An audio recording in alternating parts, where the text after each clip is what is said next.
Hi friends, இன்னைக்கு நம்ம சேனல்ல ரொம்பவே ஒரு சூப்பரான காலிஃப்ளவர் புலாவ் எப்படி பண்றது தான் பார்க்க போறோம். இது லஞ்ச் பாக்ஸ்க்கு, லஞ்ச் மெனுக்கு எல்லாருக்குமே வந்து சூப்பரா இருக்கும். ரெசிபிக்குள்ள போறதுக்கு முன்னாடி நம்மளோட குக்கிங் குயின் சேனலை சப்ஸ்கிரைப் பண்ணிக்கோங்க. இப்போ வாங்க நம்ம எப்படி பண்றதுன்னு பார்க்கலாம். இப்போ அதுக்கு ஃபர்ஸ்ட் வந்து ஒரு 2 ஸ்பூன் அளவு ஆயில் வந்து உள்ள சேர்த்துக்கலாம். சேர்த்துட்டு இப்போ இதில் வந்து ஒரு பிரிஞ்சி இலை, ஒரு பட்டை, ஒரு 3 ஏலக்காய், 3 கிராம்பு வந்து உள்ள சேர்த்துக்கோங்க.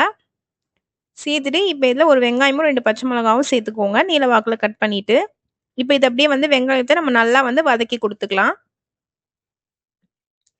ரொம்பலாம் வதக்கணும்னு அவசியம் இல்லை, ஓரளவு வதக்கினா போதும். இப்போ இதில் ஒரு ஸ்பூன் போல் இஞ்சி பூண்டு பேஸ்ட் வந்து உள்ளே சேர்த்துக்கோங்க. சேர்த்துட்டு இப்போ இதையும் வந்து நல்லா வந்து பச்சை வாசனை போகிற அளவுக்கு நல்லா வதக்கிக்கலாம். இப்போ இதில் கொஞ்சமாக வந்து புதினா மல்லி வந்து சேர்த்துக்கலாம்.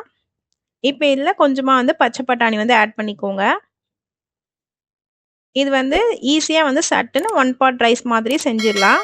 காலையில் ஸ்கூலுக்கு போகிற குழந்தைங்களுக்கு, ஆஃபீஸ் போகிறவங்களுக்குலாம் இது ரொம்பவே சூப்பராக இருக்கும். இப்போ இதில் ஒரு ஸ்பூன் போல் மிளகாத்தூளும், ஒரு ஸ்பூன் போல் பிரியாணி மசாலாவும், 1/2 ஸ்பூன் போல் ஜீரகத்தூள், மிளகுத்தூள், சோம்புத்தூள் எல்லாமே வந்து 1/2 ஸ்பூன் போல் சேர்த்துக்கோங்க. சேர்த்துட்டு இப்போ ரைஸுக்கு தேவையான கல்லுப்பு வந்து உள்ளே சேர்த்துக்கலாம்.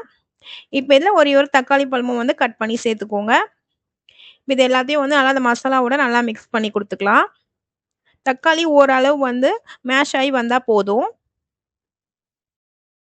இப்போ இந்த அளவுக்கு வதங்கினதுக்கப்புறம் இப்போ இதில் கழுவி சுத்தம் பண்ணி எடுத்து வச்சிருக்கிற காலிஃப்ளவர் வந்து உள்ளே சேர்த்துக்கலாம். இப்போ இதையும் வந்து அந்த மசாலாவோட நல்லா வந்து மிக்ஸ் பண்ணி கொடுத்துக்கோங்க. இப்போ இந்த அளவுக்கு நல்லா கலந்து வந்ததுக்கப்புறம் இப்போ இதில் ஒரு 1/2 கப் போல் தயிர் சேர்த்துக்கலாம். சேர்த்துட்டு இப்போ இதில் ஒரு கப் போல் நான் 24 கேரட் ஜீரக சம்பா அரிசி தான் எடுத்து வச்சுருக்கேன். இப்போ இதில் வந்து நம்ம ஒரு 2 கப் அளவு தண்ணி சேர்த்துக்கலாம். சேர்த்துட்டு இப்போ இதை ஒரு வாட்டி மிக்ஸ் பண்ணி கொடுத்துட்டு ஒரு 10 நிமிஷம் ஊற வச்ச அரிசியை வந்து தண்ணி வடிகட்டிட்டு அதையும் வந்து உள்ளே சேர்த்துக்கலாம். இப்போ இது சேர்த்துட்டு இப்போ இதை ஒரு வாட்டி நல்லா மிக்ஸ் பண்ணி கொடுத்துக்கோங்க.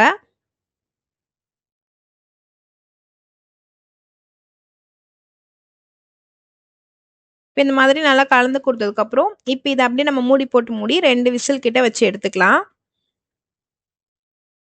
ரொம்பவே டேஸ்ட்டாக நல்லா சூப்பரான புலாவ் வந்து ரெடி ஆயிடுச்சு. இப்போ 2 விசிலுக்கு அப்புறம் நம்ம வந்து ஓப்பன் பண்ணி பார்த்துடலாம். ப்ரெஷரில் அடங்கினதுக்கப்புறம் ஓப்பன் பண்ணிக்கோங்க.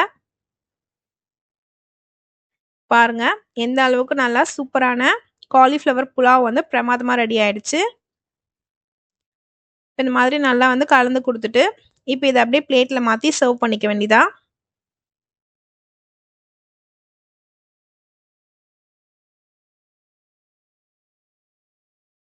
அவ்வளோதான், நம்மளோட டேஸ்டியான நல்லா சூப்பரான காலிஃப்ளவர் புலாவ் வேறு லெவல் டேஸ்ட்டில் பிரமாதமாக ரெடி ஆயிடுச்சு.